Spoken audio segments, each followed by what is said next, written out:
os bens que a terra não podia suportá-los. Por isso, surgiu uma desavença entre os pastores dos rebanhos de Abrão e os de Ló. Nessa época, os cananeus e os ferezeus habitavam aquela terra. Então, Abrão disse a Ló: não haja contenda entre mim e ti, ou entre os seus pastores e os meus. Afinal, somos parentes próximos. Não está a terra toda diante de você? Vamos nos separar. Se você for para a esquerda, eu irei para a direita. Se for para a direita, eu irei para a esquerda. Então Ló ergueu os olhos e viu toda a planície do Jordão em direção de Zoar, onde bem irrigada como um jardim do Senhor, como a terra do Egito. Era assim antes de o Senhor destruir Sodoma e Gomorra. Ló escolheu toda a planície. Assim, os dois se separaram. Abrão morou na terra de Canaã, mas Ló morou entre as cidades da planície, mudando seu acampamento para próximo de Sodoma. Ora, os habitantes de Sodoma eram perversos e extremamente pecadores contra o Senhor. Vamos fazer uma oração? Senhor Deus, o nosso pedido é que o Senhor fale conosco, que a Tua palavra, ó Deus, possa invadir o nosso coração, nos dar direção, que o Senhor possa responder perguntas que nós fazemos em oração para Ti. Que nessa noite o Senhor nos abençoe, que o Senhor nos derrame graça, que o Senhor aumente a nossa fé. Obrigado por receber a nossa adoração, os hinos, as orações feitas, ó Deus, de antemão. Que o Teu nome continue sendo exaltado em todo o tempo. Muito obrigado, assim nós oramos, em nome de Jesus. Amém. Amém? Nós lemos o primeiro livro da Bíblia, que é chamado de Gênesis, e a tradução de Gênesis é o começo. Então é um livro que ensina sobre o começo de algumas coisas. E aqui no capítulo de número 13, nós estamos falando sobre o começo da nação de Israel. Deus escolheu um homem que vivia na Mesopotâmia, que era uma terra muito importante e rica nessa época, e deu uma direção para ele dizendo: Abraão, saia da tua terra e do meio dos seus parentes e vá para um local que eu vou te mostrar. Abraão, pela fé, ele creu em Deus e ele saiu da terra, então, dos seus pais, dos seus antepassados, e ele foi vagar no meio do deserto, esperando a terra que Deus tinha prometido. Pois bem, quem escreveu esse livro foi Moisés, o profeta Moisés, que viveu depois, obviamente, de Abraão. Aqui, cabe a nós dizer uma coisa. Deus, ele disse para Abrão que ele deveria sair da terra dele. Abrão era casado com Sara. A Bíblia diz que quando existe o casamento, já os dois, não são dois, mas é um só. Né? Quando a pessoa se casa, segundo Gênesis capítulo 2, elas já são uma só carne. Portanto, então, a promessa feita para Abraão era que ele saísse da terra dele e com certeza levasse a sua esposa com ele. Mas acontece que ele tinha um sobrinho chamado Ló, que ele resolveu levar junto com ele, mesmo sem Deus ter dito nada a respeito desse sobrinho. E aqui a gente encontra, então, o primeiro problema que acontece na história de Abraão. Porque mesmo ele sendo chamado de um homem da fé, como está escrito em Hebreus capítulo 11, nós encontramos alguns erros graves na vida dele. Isso também serve para a gente entender que não existe perfeição. Só Cristo não errou. Os outros erraram. A questão é que eles se levantavam, eles oravam a Deus e pediam que Deus os desse graça. Davi, por exemplo, quando ele pecou, quando ele deitou com a mulher que não era a esposa dele, o Senhor disse: vai haver punição, mas o pecado eu vou perdoar, meu espírito vai estar sobre você. Então uma coisa é certa, quando a gente erra, Deus perdoa, mas a consequência fica, não tem como fugir dela. Por isso que a Bíblia diz que o que a gente planta, a gente colhe. Então, o que aconteceu com Abrão a princípio? Ele levou Ló junto com ele. E o que acontece? Ló, ele era na verdade uma bagagem extra na vida de Abraão. Tanto que o texto que nós lemos diz que chega um momento em que Ló ele está prosperando debaixo da bênção de Abraão. não debaixo da bênção que Deus tinha dado para ele. Isso aqui costuma acontecer muitas vezes na nossa vida. A gente costuma carregar algumas pessoas que Deus quer tirar do nosso caminho. E como é que às vezes isso funciona? Funciona quando Deus está dando sinais claros de que algumas pessoas têm que sair da nossa vida e a gente luta para elas ficarem. Por exemplo, existem pessoas que casam e que não vai adiantar tentar trazer para dentro da sua casa o amigo solteiro que quer continuar vivendo daquele jeito ali e a sua vibe já não é mais essa. Você está vivendo como casal e por aí vai. Então, existem vários momentos da nossa vida, por exemplo, que Deus troca o nosso círculo de amizades. Existem vários momentos da nossa vida que Deus ele começa a colocar outras pessoas e tirar outras. Talvez nem seja porque essas que estão saindo sejam ruins, mas porque chegou o momento de acontecer coisas diferentes da nossa vida. Tem uma frase que diz assim: se você sempre fizer a mesma coisa, os resultados serão sempre iguais. Chega um momento na nossa vida que a gente precisa se aproximar de outras pessoas para a gente conseguir alcançar outros resultados que nós ainda não temos. Então, as pessoas que nos rodeiam hoje, provavelmente elas já nos repassaram tudo que elas tinham para nos repassar, em termos de sabedoria, experiência, prática, espiritualidade.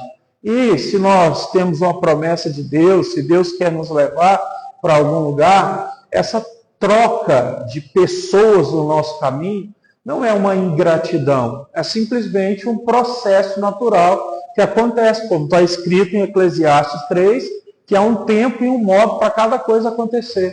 Salomão, que escreveu esse texto, ele diz assim: existe até um tempo de rasgar e um tempo de costurar. Tem tempo até de você recolher pedra e de jogar pedra. Ele vai dizer, tem até o tempo de amar e tempo de odiar. Isso acaba acontecendo na vida de todos nós, e nós não podemos fugir disso. Então Ló era uma bagagem extra. Você lembra da história de Jonas, que fugiu de Deus? Ele fugiu do Senhor, fugiu de cidade, entrou dentro de um navio, comprou a passagem para entrar dentro do navio, se escondeu lá no porão. Ele não queria fazer o que Deus mandou, que era pregar na cidade ali em Nínive. E acontece que uma tempestade violenta se abateu onde esse navio estava, em alto mar. E nessa época as pessoas tinham vários deuses e eles começaram a fazer orações para os seus deuses para saber por que estava acontecendo aquilo. Que eles tinham que era a punição de algum deus. E eles não conseguiram achar razão, mandaram chamar o cara que estava lá dormindo no negócio do navio. Foi Jonas, e Jonas já chegou dizendo, tudo que está acontecendo é por causa de mim. O povo não queria fazer mal a ele, eles lançaram as cargas fora do navio, para o navio pesar menos, e a tempestade não para. Jó disse que é ele, eles não acreditam, aí eles fazem o que é muito conhecido no Antigo Testamento, que é jogar sortes para ver em quem cai. Então, caiu em Jonas. E aí, então, eles fizeram aquilo, jogaram Jonas dentro do mar, e o texto diz que a tempestade parou na hora. Se Jonas continuasse ali, ia morrer todo mundo. Mas, se ele fosse lançado como foi, certo, a tempestade, ela parou de acontecer. Eu estou aqui para te dizer, então, que tem várias pessoas que cruzam o nosso caminho e que a gente puxa para dentro da nossa casa só para chamar a tempestade. Só para chamar coisa que, na verdade, nem era para eu e você estarmos vivendo. Mas, como a gente insiste, sabe, em ficar com essas coisas, não dá certo. Deixa eu te dizer um negócio. A Bíblia diz que o primeiro milagre que Jesus fez foi, ele subiu para um casamento e ele o quê? Transformou água em vinho. O vinho, na palavra de Deus, é sinônimo de alegria, certo? As pessoas bebiam vinho, e é vinho com álcool de verdade. Não tem álcool, é vinho, gente, tá? Está escrito na palavra. E o que acontece? Jesus, então, transformou água em vinho. Você e eu precisamos entender uma coisa. Deus tem compromisso com o casamento. Tem muita gente orando, Deus abençoa meu namoro, abençoa meu noivado, abençoa o meu ficante. Deus não tem nada a ver com isso. Na Bíblia nem namoro existe, certo? Porque, na verdade, isso é algo que foi criado, certo? Na modernidade, simplesmente para vamos dizer assim, fingir um compromisso que deveria levar ao noivado e casamento, mas que, na verdade, a maioria das vezes não acaba em noivado nem casamento. Então, muitas vezes a gente está orando, abençoa, Pai, namoro, noivado, Deus não está nem aí para isso. O Senhor, Ele abençoa o quê? Decisões, compromissos. A Bíblia diz assim, Jesus disse, né? Seja o seu sim, sim, o seu não, não. Porque quando não estiver bem fortalecidas as suas opiniões, as suas decisões, a Bíblia diz, o que passa disso é o diabo que começa a agir. Então, a verdade é, diabo existe? Existe. Ele pode fazer alguma coisa só quando a gente começa a vacilar dessa forma aí. Porque, na verdade, poder sobre nós é Deus que tem. Agora, quando existe brecha, Paulo escreveu, Efésios capítulo 4, que a gente não deve dar lugar ao diabo, porque, na verdade, ele não tem lugar na nossa vida. Mas quando a gente começa a viver de qualquer forma, como se a gente pudesse fazer o que quiser e nada fosse acontecer, a gente acaba dando lugar. Então, Ló foi um peso muito grande para Abraão, a ponto de chegar um momento, como nós lemos, que eles prosperaram muito. Nessa época, a prosperidade não era medida pela quantidade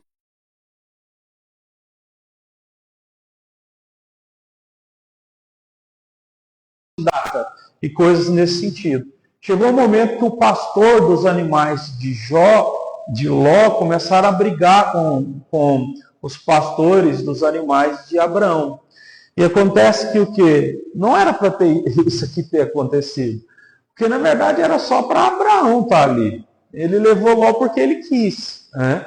E acontece o seguinte, que quando eles estavam naquele lugar ali, quando se olhava para o lado esquerdo, havia um lugar com muitas campinas, um lugar verde, um lugar assim, propício para cuidar dos animais. Do outro lado, havia um lugar deserto. E não era um local aparentemente bom para cuidar dos animais. Abraão, ele era mais velho, e talvez por uma hospitalidade, ele diz assim, pode escolher o caminho que você quer ir. Porque eu não vou ficar brigando com você. Se você for para a esquerda, eu vou para a direita. Se você for para a direita, eu vou para a esquerda. Você que decide. Então, Ló, ele acaba decidindo para ir para esse lugar onde as campinas são mais verdes. E o que acontece? Abraão então vai para o outro lugar.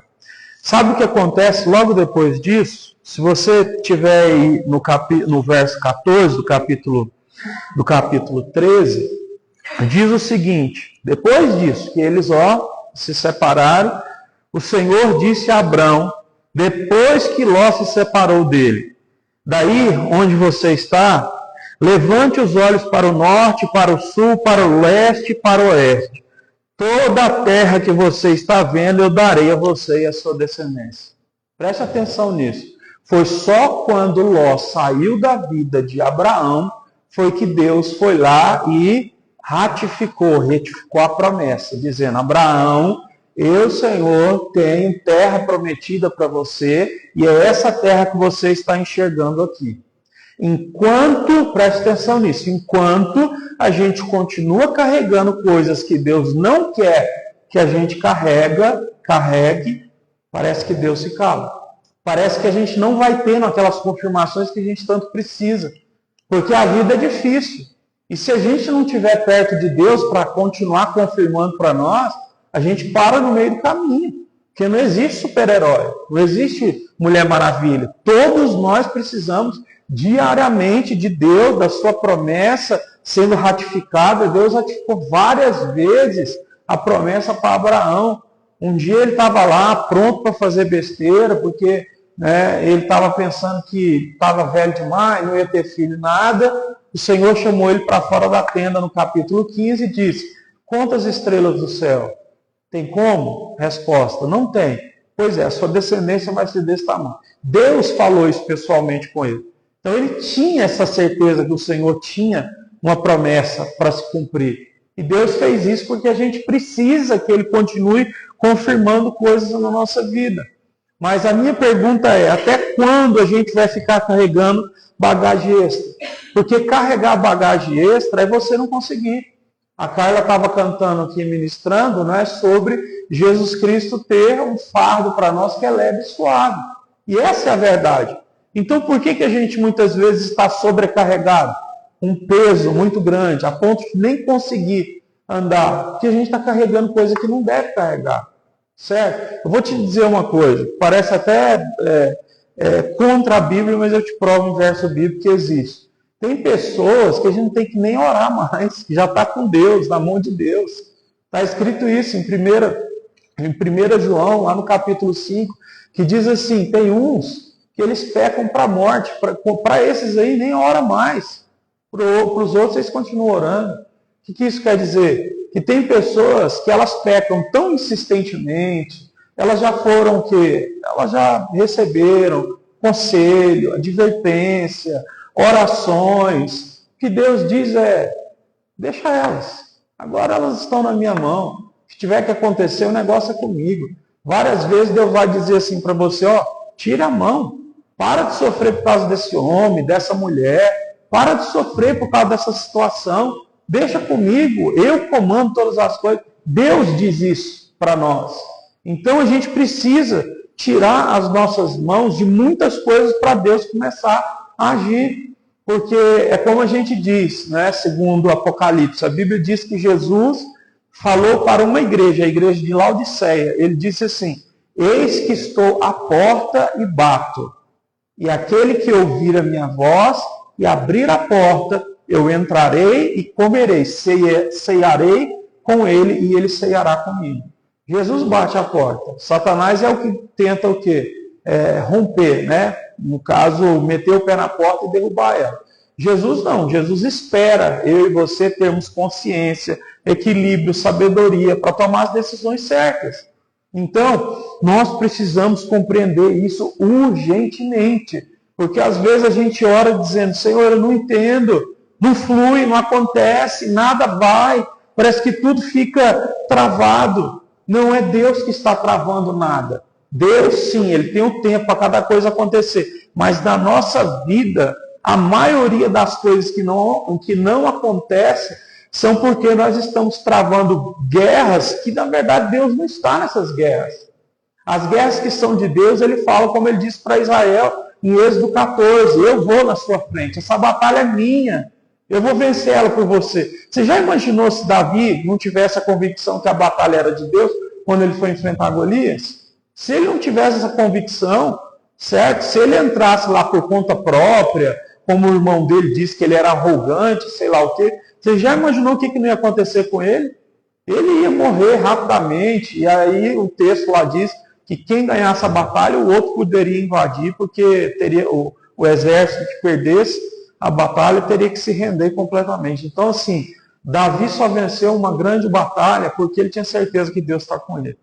Então, a minha pergunta é, aonde você tem certeza que Deus está com você? Porque se houver áreas da sua vida que você não tem certeza, a gente precisa começar a procurar isso aí. Porque não vale a pena ficar lutando se a gente não souber para onde a gente está indo, né? Precisa ter direção. A Bíblia vai dizer que tem dois caminhos, um largo e um estreito, um caminho de bênção, outro de maldição. E a gente precisa entender isso. Agora, quero que você entenda o seguinte, né? Olha como é que é a história, então, como que ela se sucede na vida de Ló. Ló foi morar num lugar que aparentemente era maravilhoso. Só que era uma terra que se chamava Sodoma e Gomorra. Sodoma e Gomorra, como o texto que a gente leu aqui, era conhecido como a terra da promiscuidade. O texto vai dizer, sabe o quê? Que quando eles moravam lá, Deus, por causa da perversidade, resolveu destruir a cidade. E o texto sagrado diz que Abraão é que ficou orando, pedindo a Deus misericórdia. Abraão orou e diz assim, Senhor, se tiver 100 pessoas justas, o Senhor deixa de destruir essa cidade? Deus disse, deixa. Aí ele viu que não tinha 100 pessoas justas. Aí Abraão orou, e se tiver 50? Deixa de destruir, mas não tem 50.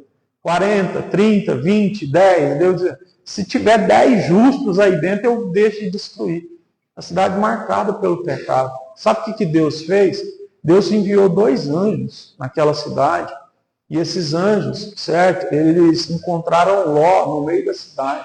Ló pegou eles correndo e hospedou eles na casa dele. E o texto diz que dos homens mais novos aos mais velhos, eles quase derrubaram a porta, né, rompendo ela, dizendo: Ló, solta esse homem porque nós queremos ter relações com eles. O nível de promiscuidade era esse lá.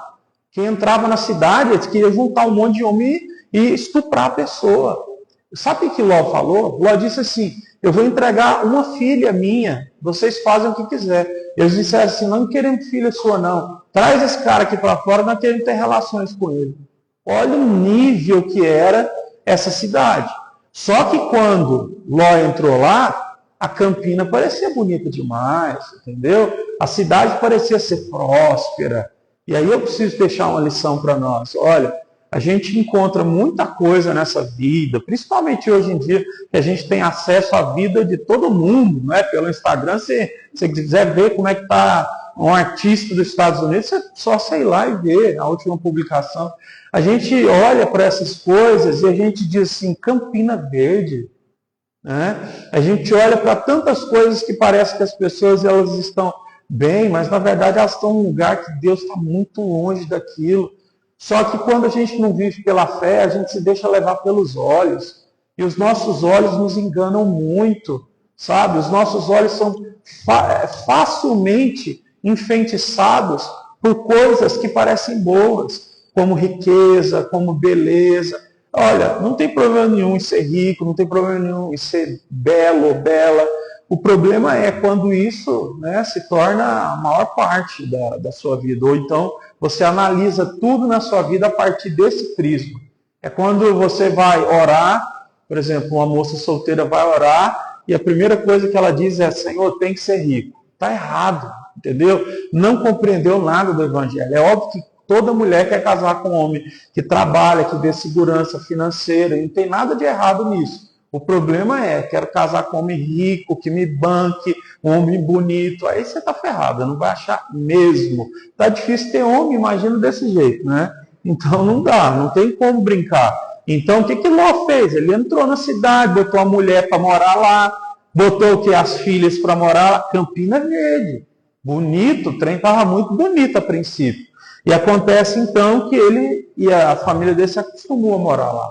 Se acostumou com aquele estilo de vida, se acostumaram até mesmo com esse nível de promiscuidade, certo? Tão grande, no caso é relatado aqui a promiscuidade sexual e a promiscuidade nas questões de comércio também. Eles eram pessoas muito injustas nisso.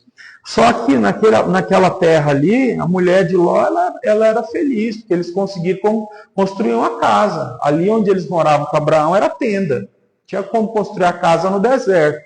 E chegou um momento, então, como esse que eu falei lá dos anjos que desceram e os caras queriam ter relações com os anjos, que Deus ia destruir a cidade. Só que Deus disse para Ló, para ele pegar a família dele e ir embora. Porque quando o raiar do dia chegasse, o Senhor ia enviar fogo, ia destruir essas cidades. E acontece então que na madrugada Ló pegou ele, as filhas e a mulher, e eles começaram a fugir, porque fogo do céu ia cair e a destruição, ela de fato veio acontecer. Mas no meio do caminho houve uma situação que Jesus vai citar ela depois, em Mateus capítulo 17, onde ele vai fazer uma advertência. Ele diz assim: cuidado com a mulher de Ló, ou com a situação que ela viveu. Por quê? Essa mulher, ela estava fugindo dessa terra, que aparentemente era boa, mas os princípios que rodeavam eram todos errados. E quando eles estavam fugindo, o texto diz que a mulher parou e olhou para trás. E isso quer dizer uma coisa, quer dizer que ela estava indo embora, mas o coração dela não estava.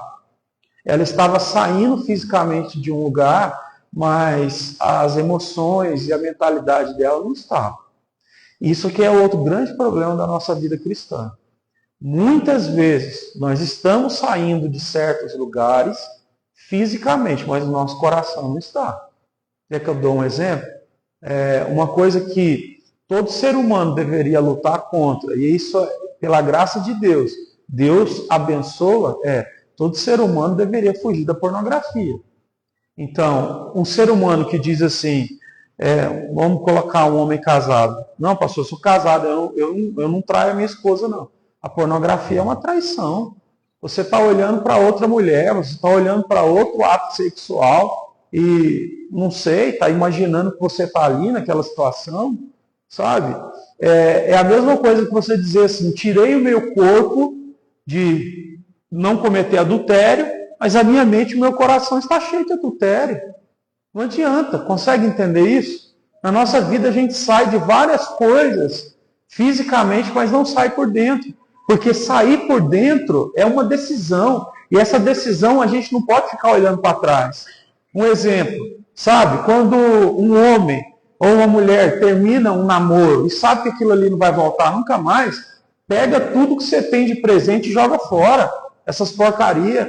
Para que quer ficar sentindo o cheiro do ursinho que ganhou? Não consigo entender esse negócio. Isso é simplesmente para que as pessoas vivam olhando para trás.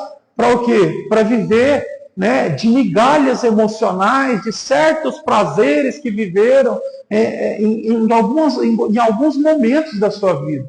Isso não pode existir. A Bíblia diz assim, vocês que têm a mente dividida, purifiquem-se. O que vocês querem de verdade? Porque se você falar, eu quero isso e andar nessa direção, as coisas elas vão fluir. Agora o grande problema é que a gente diz, eu quero isso. Mas a pergunta é, você quer mesmo? As suas atitudes, elas provam que você quer? Eu vou te dar um exemplo. Depois que Jesus ressuscitou, Pedro tinha negado Jesus 3 vezes. Né? Jesus, depois que ressuscitou, ele foi até Pedro e ele perguntou 3 vezes, Pedro, você me ama? Pedro respondeu a primeira vez, eu te amo, Senhor. Jesus de novo, Pedro, você tem certeza que você me ama? Pedro respondeu, eu te amo. E ele ficou triste no coração. A Bíblia diz, Jesus perguntou de novo, Pedro, você tem certeza que você me ama? Ele falou, eu tenho, Senhor. Aí Jesus disse assim para ele, então você vai apacentar as minhas ovelhas. No sentido de que você vai apacentar o povo que vier a crer. Então, preste bem atenção. Será que a gente quer mesmo? Será que realmente você quer o que você está falando que quer? Olha, eu falo com várias pessoas que dizem assim, eu quero casar, mas eu não acredito que quer. Porque se realmente quisesse, sabe, tomava uma postura firme de dobrar o joelho e dizer, Senhor, é tudo ou nada. Eu não vou viver mais situações pequenas, situações que são somente momentâneas. Eu quero que o Senhor me abençoe nessa parte da minha vida. Eu não vou, de jeito nenhum, abrir o meu coração para ninguém que não seja o que o Senhor está colocando no meu caminho. Então essa é a grande questão. Tem gente que diz que quer ser alguma coisa em certa área da vida. A minha pergunta é, você quer mesmo? É a pergunta que eu te faço. Porque em Provérbios diz assim, Provérbios 13, 10 diz assim, aquele que sonha, ele trabalha na sua terra. Mas aquele que tem fantasias, esse aí não alcança nada. Fantasia é isso, é quando alguém chega para você e diz assim, e aí, qual é o seu sonho? Você diz, o meu sonho é esse sonho. Esse sonho. Beleza, o que você está fazendo para ir nessa direção? Você não está fazendo nada, você está fazendo só pela metade, fantasia. Isso é fantasiar. Nós somos mestres em estarmos fantasiando coisas e a gente diz para si mesmo, isso é o meu sonho. Será que é? Eu preciso ser enfático nisso aqui, porque a verdade é que nós, né, somos os nossos maiores inimigos. Citei aqui diabo, na verdade o diabo só entra quando a gente já está fazendo besteira. Porque o maior adversário que nós temos somos nós mesmos. Jeremias 19, versículo 7, Jeremias 17, verso 9, diz assim, enganoso é o coração do ser humano, mais corrupto do que qualquer outra coisa. Só Deus pode esquadrinhar, pode de fato tocar nesse coração e mudar. O nosso coração nos engana, sabe? Nós somos mestres em contar mentiras para nós mesmos, na nossa cabeça, e depois começar a dizer, não, isso aqui é verdade. O famoso, mentiu tantas vezes e agora acredita que é verdade. Nós somos mestres em fazer isso com nós mesmos. Agora, só quando a gente tomar uma posição, certo? que seja radical, no sentido de ir numa direção só, é que a nossa vida vai realmente mudar. Pois bem, para a gente entrar aqui na parte final, acontece que eles tiveram que sair de lá, mas a mulher de Ló, ela virou uma estátua de sal. Ela teve a sua vida paralisada. É isso que acontece com quem sai de um local fisicamente, mas não sai de um local emocionalmente ou mentalmente. Tá? Tem várias coisas que a gente carrega conosco como idolatrias emocionais. Isso é uma coisa muito séria, sabe? A gente idolatra várias coisas emocionalmente e isso é pecado, porque a Bíblia diz que a gente tem que amar Deus em primeiro lugar. Então, nós não somos chamados para idolatrar nada. Somos chamados para amar Deus e a gente foi chamado para gostar de várias coisas. Então, quando você gosta de algo é uma coisa. Dá até para você viver sem. Mas agora, idolatrar uma coisa, se isso sair da sua vida, você morre. Você entra em desespero. Quer um exemplo? Eu vi uma pessoa falou para mim assim, esses dias, que tem um cidadão que perdeu dinheiro assim, coitado de dinheiro absurdo, muito grande. Né? E o que essa pessoa fez? Tirou sua própria vida. Tem muita gente que é assim. A confiança no dinheiro é tão grande e a pessoa até chega a ganhar muito dinheiro, chega a ser milionário e por algum motivo, às vezes fez investimento errado, foi roubado alguma coisa, a pessoa se mata, porque o dinheiro era o Deus. A pessoa não consegue ver a sua própria vida sem o dinheiro. Então se destrói tudo. Então nós não podemos, certo, nos autodestruir se alguma coisa for tirada da nossa vida. Né? Nem saúde. Tem gente que também, certo, quer tirar a vida por causa de saúde. Não sei se vocês já viram no Instagram, tem uma moça que ela está fazendo uma vaquinha para ela poder ir para a Suíça, se eu não me engano, porque lá permite a eutanásia, né? Porque ela tem um problema no rosto e a doença que ela tem lá, as dores são muito grandes, né? Ela fez um monte de operações e as dores que ela sente ali no nervo, sei lá das quantas, é grande demais. E aí então ela tomou uma decisão, que ela vai fazer essa vaquinha e que ela quer ir lá para a Suíça e quer se plantar. Ela tem uma filha e tal, ela tem um marido, mas ela quer participar da eutanásia, sabe? Olha, eu sei que tem muita gente que vive coisas assim que a gente não pode nem imaginar, em questão de dores, ou pessoas que passam fome, que a fome é uma grande dor. Mas assim, quando você entra no nível de querer acabar com tudo por causa de algo, significa que esse algo é maior do que tudo para você. Se uma pessoa perder saúde e querer tirar a sua própria vida, significa que essa doença é o ídolo dessa pessoa. Essa pessoa está disposta a deixar a filha, marido, por mais que ela sinta muitas dores. Entenda? A gente não pode. Então, se você perder alguma coisa, isso pode doer pra caramba, certo? Você pode entrar num estágio de luto, até num estágio depressivo, mas a sua vida não pode acabar por causa disso. Porque Deus é a única coisa que deve ser adorada. Então essa mulher virou uma estátua de sal. Sabe o que aconteceu? Ló teve que ir morar em cima de umas montanhas com as duas filhas. E uma tragédia aconteceu. Porque essas garotas cresceram aonde? Sodoma e Gomorra. Qual era a mentalidade lá de Sodoma e Gomorra? Né? Promiscuidade, vida sexual que era imoral e tudo mais. Quando as duas foram morar com o pai, elas fizeram um trato entre elas. Falaram assim, se a gente morrer aqui agora, o nosso pai não vai ter descendência. Bora dar vinho para o pai, a gente deita com o nosso próprio pai, eu fico grávida dele, você também, e aí vai ter descendência. Por que esse pensamento veio? Não vem à toa não, gente. É fruto de aprendizado. Quando a gente vive num mundo desse jeito, se a gente não renova a nossa mente na palavra de Deus, agora a gente está chamando o certo de errado, o errado de certo. Como Isaías falou, que hoje em dia muita gente chama o amargo de doce, o doce de amargo, a luz de trevas, as trevas de luz.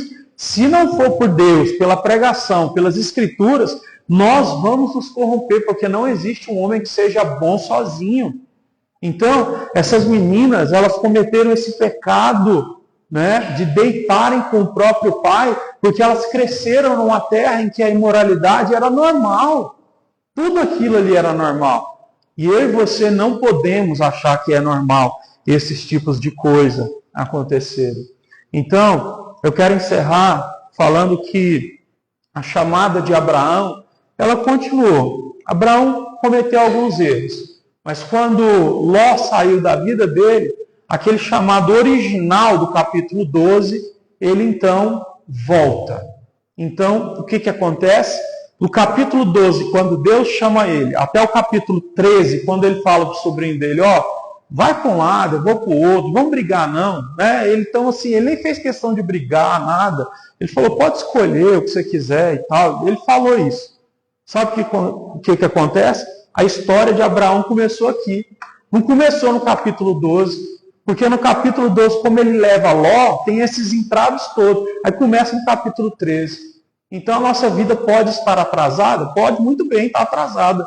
Por quê? Porque a gente insiste em colocar coisas no nosso caminho que não era para estar. Então o que era para ter começado no capítulo 12, começa no capítulo 13.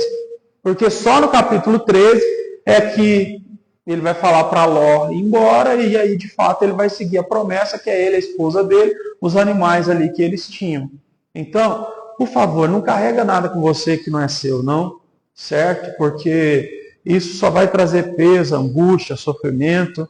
Então, a gente precisa seguir em frente, não é? Para a glória de Deus, com sabedoria, determinação, com decisões bem acertadas, o que a gente realmente quer fazer. Olha, se tem uma coisa que Deus ama, são pessoas que são decididas. Gente que o quê? Que toma decisões e vai adiante.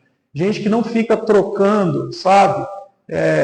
De coisas toda hora, fica trocando de opinião toda hora, sabe? Ser decidido é uma coisa que, se a gente puder usar essa expressão não é a certa, mas é uma coisa que nos aproxima de Deus, certo? Porque Deus é assim, não é? E você vai perceber pela palavra, Deus não volta na palavra, porque o que Ele fala, Ele cumpre. Ele não é homem para mentir, nem filho do homem para se arrepender.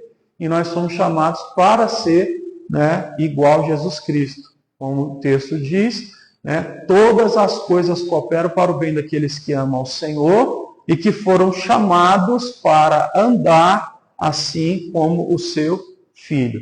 Então, só vai cooperar para o bem tudo que a gente vive se nós estivermos andando na direção, né, como o Filho andou. Né? Não na perfeição, mas na questão dos princípios. Vamos colocar de pé para a gente fazer uma oração?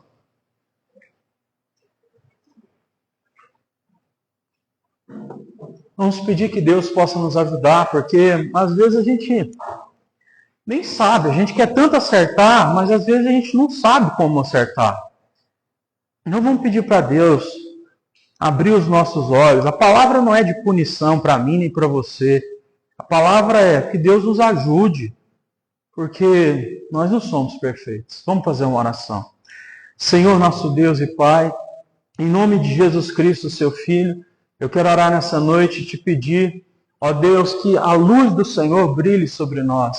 A sua palavra diz que lâmpada para os nossos pés e luz para os nossos caminhos é o Senhor. Por isso eu te peço, ó Deus, mostra-nos o caminho que nós temos que seguir, nos ajude a interpretar de forma correta qual é o jeito, quais são as pessoas que têm que estar conosco. Não nos deixe perder tempo com coisas que já passaram do tempo na nossa vida, que já passaram da hora. Senhor, ajuda-nos a não ficar sentindo culpa no coração, porque alguns estão sempre pensando que estão errados e ficam cheios de culpa. Eu te peço, ó Deus, derrama sabedoria, discernimento espiritual, derrama essa bênção sobre nós, porque nós precisamos tanto. Derrama graça para que nós possamos ser fortes no momento das nossas fraquezas. Nós queremos, ó Deus, aceitar o chamado, assim como Abraão aceitou, mas o nosso pedido é: nos ajude a não perder tempo,